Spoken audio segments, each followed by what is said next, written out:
An angel walks while holding someone. Multiple branches are stuck to him, and he is surrounded by dead monsters. He recalls Dong-yoon saying that humans were born over and over again, and he wishes for her to be born again. For her to return to their forest no matter how long it takes, since he will be waiting for her. With the passage of time, all that remained in his arms was earth, which drifted away, leaving him empty. He gazed down at his ring finger, where they previously shared a flower wedding ring and the vow she made to him, "Till death do us part." He begins to laugh as he stares at the trace of the promise that she would return no matter what, and that even death could not separate them, which meant he had to find her when the time came and protect her no matter how long he had to wait for her.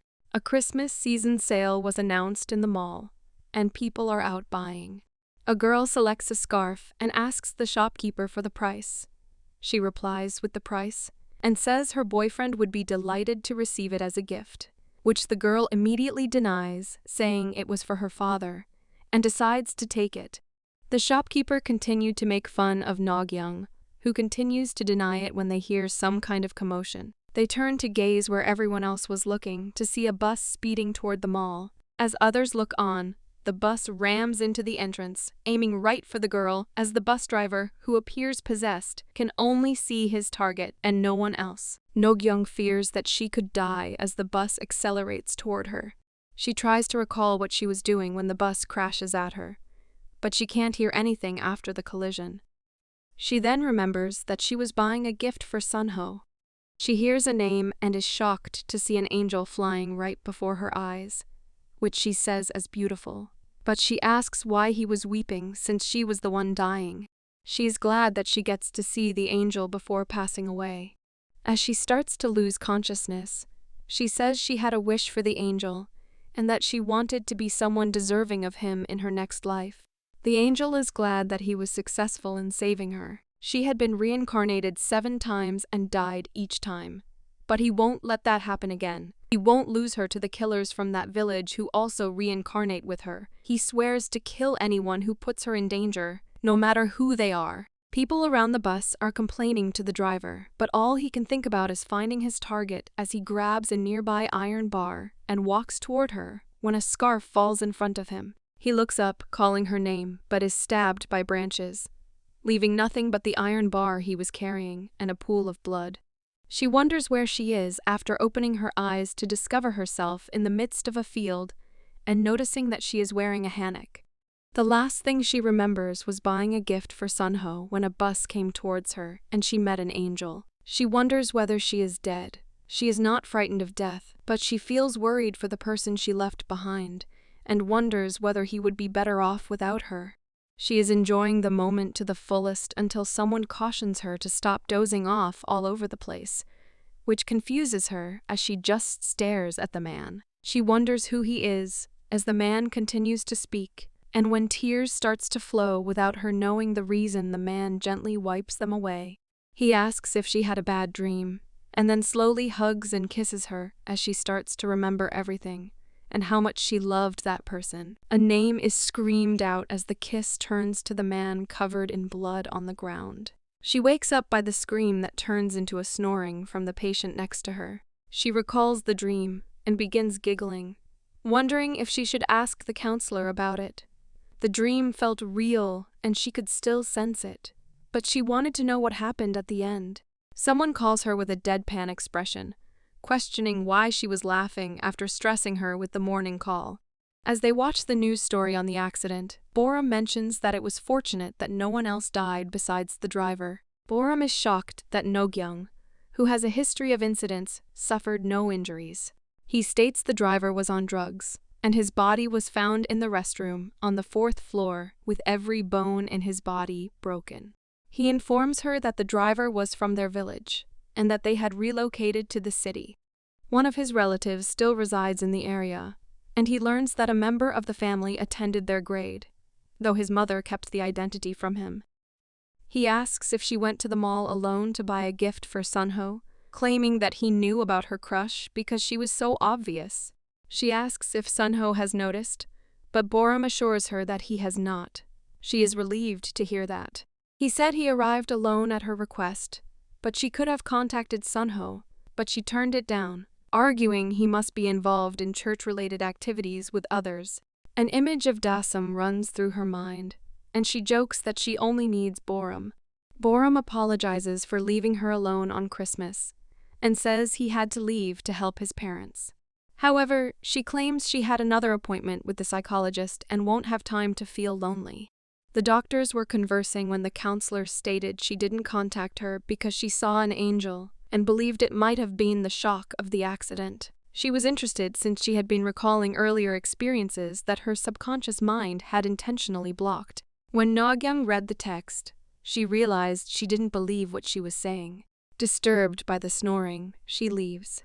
She overhears the nurse discussing the driver's funeral and hearing that the criminal's family is just like him, and that the funeral home will be busy because of the mall incident perpetrator. She goes to the funeral home and goes to the room where the diver's photo is kept and prays for him, saying he made the wrong decision, but she doesn't blame him, asking for him to forget all misery and rest in peace. She overhears someone swearing and notices the news reporter harassing the driver's relatives. She makes the decision to go quietly, but spots Ijin go and recalls what Borum had said. She snaps a photo to send to Borum and determines that the accident had nothing to do with her, so she chooses to act as though she hadn't seen her. She considered sneaking out the back door before anyone noticed her because she didn't want anyone to learn that she had been involved in the accident. She went quickly, bracing herself against the cold, and looked for the main building. She finds a board pointing at the main building, but is attracted by the trees that have been lit up. She proceeds to take pictures when she sees a man with white hair crying, but before she can call him, he walks away. She turns to face him from behind him, feeling as though she had said something improperly. As she walks back to her room, she urges him to be positive inside and good luck. When his friend asks Dale who the girl is and he says he doesn't know her, he goes to sleep, but he feels like he heard someone tell him to cheer up and glances back, but sees no one. The nurse returns to the room and tells her she will be able to sleep due to the tranquilizer and leaves. She receives a call from her father asking about the bag and if she could see the full moon and as if she was fine. She replies that she was fine and tells him she can control it without medication, telling him to get some rest. As she looks at the moon, she receives an alert to check for a message from Sunho. Along with a photo of a pink scarf with a tag, she recalls something and opens a post in which Daesum was wearing a similar scarf. She recalls asking Sunho why he needed a scarf and then telling him to stop playing when he joked that she should buy him one. Sunho responded with laughter that he hadn't expected it. When she reads the post, she realizes he was referring to Daesum's present, and she starts to cry, calling herself stupid because she knew he had a crush on Daesum. She tries to control herself, but then she feels something. She runs out in a panic, looks about for a place to leave, and sees an exit sign. As her heartbeat rises, she climbs the steps but discovers that the door to the roof was locked. She starts trying the door in a panic, and with a bang, the door flies off to expose a werewolf. She sits down after becoming nervous about being discovered, and feels embarrassed about the situation when she becomes lightheaded and recalls what the nurse said. As her consciousness fades, she wishes to awaken as a typical high school student who the male lead is in love with. She sprung out of bed, looked around, and saw nothing unusual when she woke up. She puzzled why she was in her bed rather than on the rooftop, and was unable to recall anything until she saw a flower she had seen in her dream. While she looks at the flower, the father takes blame and tells her not to worry, because he didn't notice any issues while they were releasing her. She tells him that she hasn't had a full blackout since she was a child, and that she was scared when she woke up in the room. Her father apologizes for leaving her alone and not checking the bag to see if it contained tranquilizer. As she replies, she glances at the message. He wonders what had made her upset, because he didn't get the impression that she was upset when they spoke. He asks if anything happened after the call, but she remains silent. She looks at him before turning to ask why he brought her into the world, but she stops when she realizes she couldn't ask her father that. She pretends it was nothing, but he is still concerned. In the memorial place, Dale looks at the images of his parents and tells them goodbye. Nagyang is lying in her bed, staring at her phone, when her father calls on her to come and eat the carrot cake he baked. Not in the mood, she tells him she will eat it tomorrow. He tries to persuade her, but she simply apologizes, so he lets her sleep, telling her he will leave it on the table in case she gets hungry. As she is reading Dasam's post, she starts to feel envious when she sees Sunho's message calling her out while she is still in bed. She gets out of bed and looks out the window to see him in the show on his bike. He continued to message when he felt the forest was giving off an anonymous vibe. He looked at the forest when a branch pricked his neck, startling him. Finding it was Nagyung, he warned her. She asked him why he was there. After some banter, he handed her a pack, explaining that it was a Christmas gift he got for the children at church, and that his mother had told him to give her leftover ones. When she asked about Dasam's party, he replies that he was just playing along in the chat and that, if he had the time to go, he would have simply taken a nap.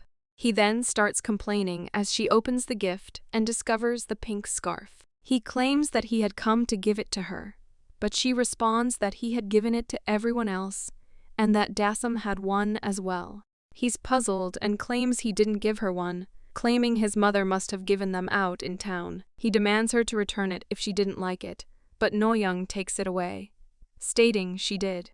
He says he kept his promise by giving her the gift, wishes her a happy holiday, and then waves her off. She calls out to him and asks him to watch a movie at home as he is riding away. He asks whether there is her dad's cake, and she replies that they had it, and he agrees. As they walk back home, she recalls reading a story in which no one mourned when the wolf died. She couldn't imagine a future where she was happy. But he made her dream of a happy fairy tale, and made her believe she could still be happy, even if she was a monster. The angel watches them go away from the trees.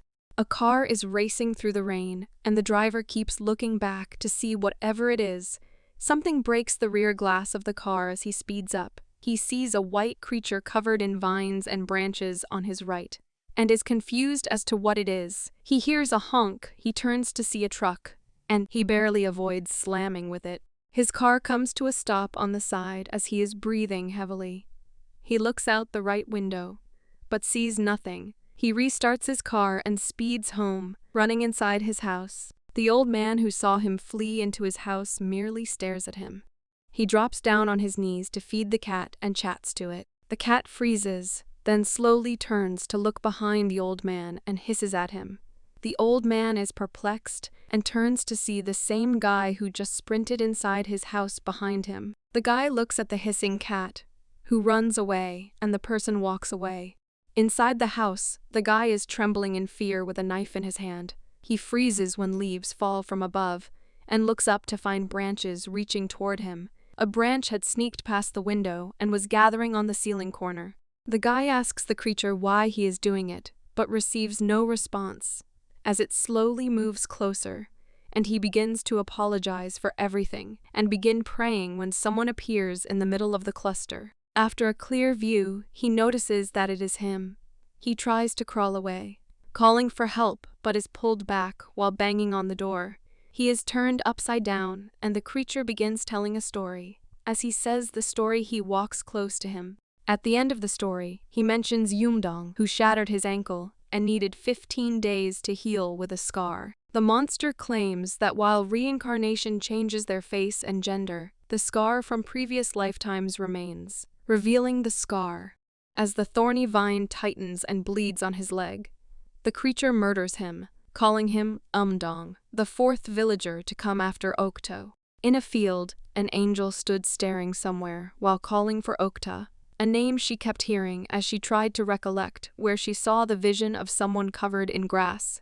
Nagyang wakes up, her heart aching, and she wonders if Okte was a name when he hears a ping and sees a message from Sunho.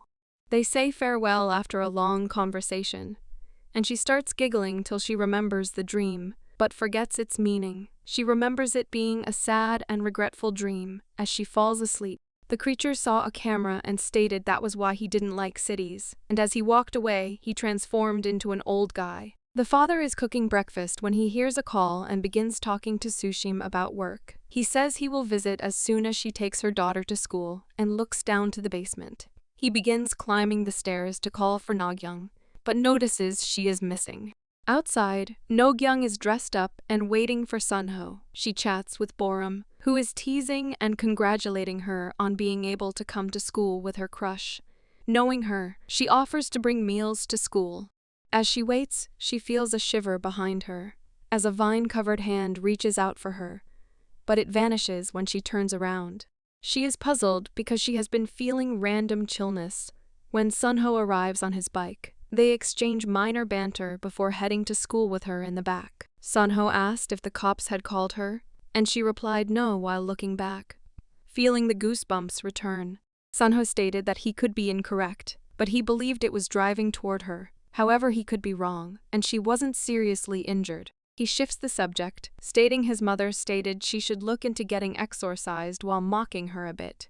Nagyung's dad honks to attract their attention, and talks with Sunho, telling him to visit next time, and driving away. He asks about her older sister and chuckles when she demands him to shut up. Returning to the matter, he asks her to contact him if the cops call, since he remembers 3 numbers on the license plate. The officer calls the NFS National Forensic Service, and the other guy points out a dark path in the top corner and requests them to snap a photo. Sunho suggests skipping school to go on a date to Seoul as they approach the school, but Nagyung just stares at him, asking what he is talking about.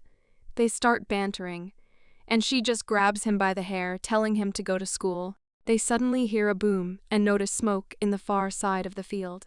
They discuss the tunnel being built, where the sound originated from, and he begins to speak about the tunnel and how happy the people around him were. As he's speaking, she starts to wonder what will happen to the forest.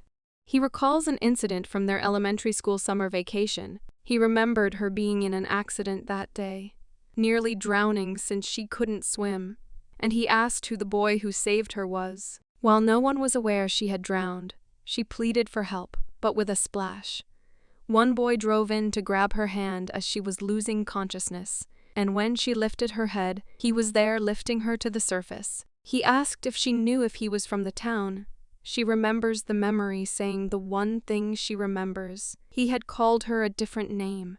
She tries to remember it, but loses the train of thought due to Sunho's mocking. He says her that she was never seriously harmed, despite being in a number of accidents, and labels her lucky, telling her not to worry about what others say, to which she replies that she wasn't.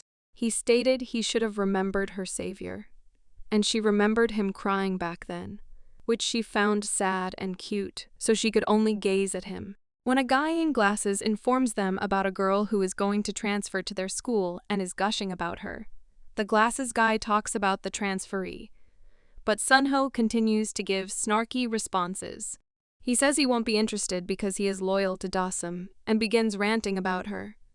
The glasses say having a different girl behind him while he is crushing on Dasum is wrong, but he just laughs it off, saying they were childhood friends, and that gender didn't really matter because she was basically a male to him, and the glasses call him an idiot and ride away. When the driver calls Rina and starts talking about an incident and wonders whether she can live in the countryside, she just smiles and tells him that he will discover how interesting the place was. When an old man on a scooter noticed a gathering talking to each other, he approached and inquired what had occurred. A red-haired lady informed him that there had been a murder. Another lady showed officer the dried-up garden while grumbling about the victim, and the officer smelled the dirt and flowers and wondered what the smelled in the murder place was when an officer called him and said someone from the supermarket thought he saw something. Borum gives Nagyung onigiri and starts talking to her. She asks her what happened to see her upset. She says she is done with him. Borum plays along, insulting him, but tricking her, making her all happy by calling his name. She keeps teasing her until she notices him outside. They both look as he checks the ground for something and eats it, grossing them both out. Borum asks whether she still likes her, and she answers that was kinda cute, and she starts teasing her again. She asks why she began to have feelings for him, and recalls a moment when he crouched in a corner, cradling an injured puppy, and wonders if the feeling of debt had transformed to romance, and claims it was because he was kind. Someone calls Nagyung, and she turns to find Dasum, asking whether she was hurt. She behaves as if she isn't injured and just plays it off. She hands her a small bundle, and Nagyung stares at her, finding so many things to compliment her. While walking away, she calls for Borum to eat her share in class, because they were both in the same one. And as they walk away from Nagyang, Borum tells her about the hospital visit. She says it's been 4 years since they last talked, and she grabs her hand and asks if she still liked tuna sandwiches. A teacher moves down the corridor with Rina following her, and as the teacher notices Nagyang and begins talking to her, Rina sees her as well and recalls a moment from the past. She was present when Nagyang drowned and watched her face change to that of a wolf as she drowned. She greeted her normally when she finally met the wolf girl of the incident. The officer looks at the security video of the store as the old man tells what happened. The other officer is frustrated with the lack of development, but the bald one is focused on the video. The old man tells the officer that after the guy ran into his house, like he was running away from a grim reaper, he walked back the same way he came before. The old guy asks if the bald cop believes in ghosts, but the officer simply states that ghosts aren't real and that humans are evil. As the old lady stares at the wall crack, a red-haired lady comments, "She looks like she lived there in a previous life," and the lady chuckles, stating she had a soft spot for reincarnation theory. The old lady noticed a pathway leading to a neighbor's house. The red-haired lady mentioned that the woman there used to take care of the house. When the old lady asked what happened, she replied that she had vanished. In the hospital, the psychiatrist began her session by letting Nagyang relax, and with a ring of a bell, she tries to lead her to a time in her memory when she fled with her mother while it rained. As she went through the memory, the psychiatrist listened. The red-haired lady tells that Nagyang and her mother went lost in the wilderness, and that Nagyang was found alone 2 days later. The psychiatrist asks why they were in the forest at that time. She asks if someone was chasing her, but she wasn't sure because she had her eyes closed as she was scared. All she could hear was rain, and her mother breathing. She could smell grass. The psychiatrist tells her there was nothing to be scared of. She tells her to open her eyes and look.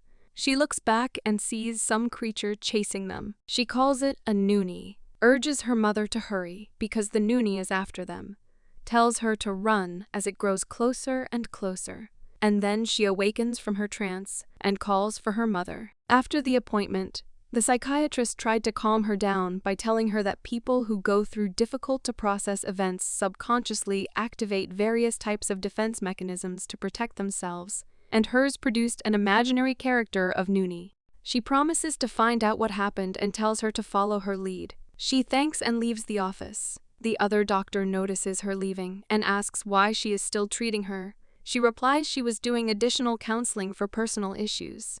She tells him about the disappearance incident and her missing memory. She tells him that the child was unconsciously avoiding the truth by covering the criminal's face behind Noonie, and she deduces that what she was trying to hide was someone as important as her mother, and she concludes that it must be her father. He questioned her if she believed it was a murder case rather than a missing person case. She said that she would find out after a few more sessions and that she had a reasonable doubt.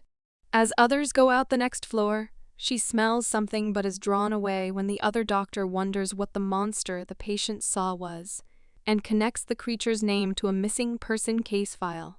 In an ordering machine, her orders keep cancelled, frustrating the person waiting behind her, so she lets them go while pretending to be on the phone. She gets a message and decides to try again.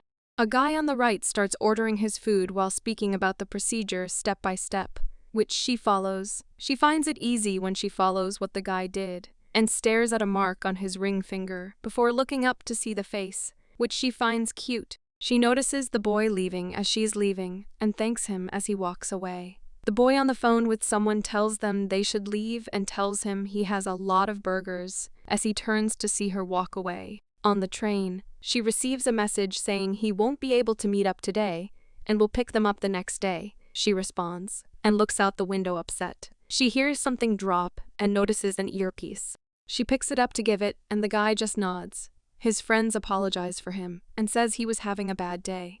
She notices the mark on the ring finger again and looks to see it was the same guy. Borum is standing at a store counter when her sister comes in. After some mundane conversation, she asks whether she has reconciled with Dasam because they were spotted walking in arms. She says they never fought, but she gets a distant memory of her crying while Dasam closed the door. The Sulji refers to her as a snake and tells people that snakes recognize people who are weaker than them and bite them.